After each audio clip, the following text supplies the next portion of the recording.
So, petty cash question. So this is a petty cash question here, and we've got two petty cash vouchers in here, and the question wants to know what the total VAT and net amounts to be entered into the cash book. So the total VAT and net amounts into the cash book here, and then also put in the analysis of what it would be in here. Now it's 8 marks for this question, so it's quite a lot of time. Realistically, you would knock this out more in like a sort of 3 minutes really in here. So if we go for those 3 minutes, but really it's very important on this one, because there is such a high mark, 6 marks for this question in here, to make sure that you set it out in a way that's going to check your work. So we'll come back here and we'll do this in 3 minutes time.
Okay, you should be coming up to time now. Just a few more seconds and we'll go through the answer.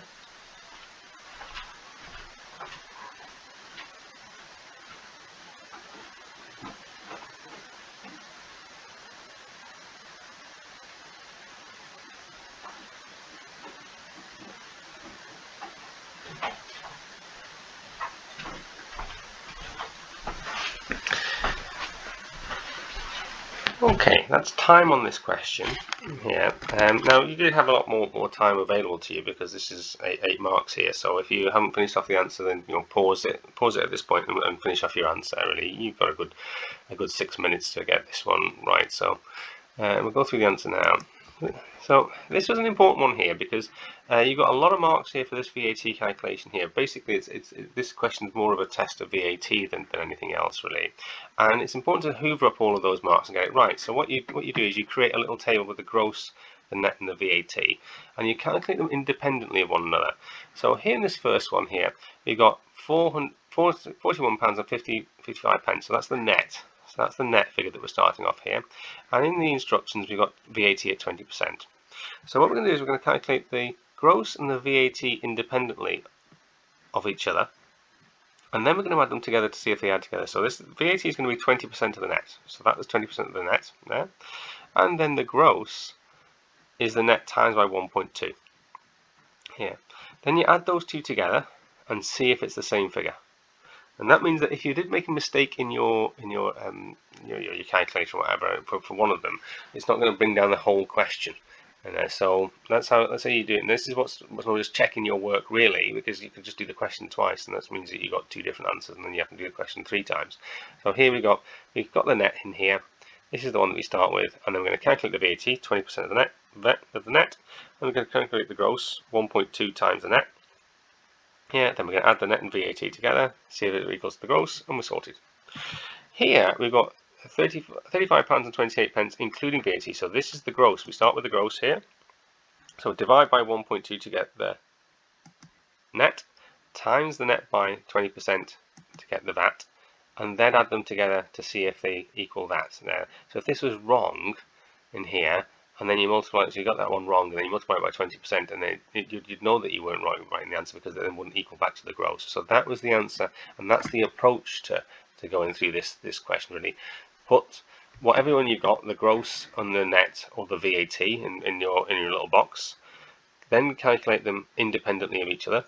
So the net would be if we started with the VAT and they give us £8.31 of VAT, then we divide that by 20% to get the net there. And so you just do it like that. Trying to work out your various different methods. Now, we've got some analysis in here. We're looking at the thing. So this is a parcel delivered by a customer to the courier, so postage and carriage, parcel postage in here. And then this one here, it's a little bit nasty really. Keys for car park gate in here. Nothing, it's not really on here, is it? So we're going to go for miscellaneous expenses in here for this one in there. It's an interesting one, really, isn't it? Car park gate, is that the office car park gate and whatever there? So I don't know, you're going to go for miscellaneous expenses on that one, unless they're very, very specific. It's miscellaneous expenses really. And so that's the answer to this petty cash voucher question.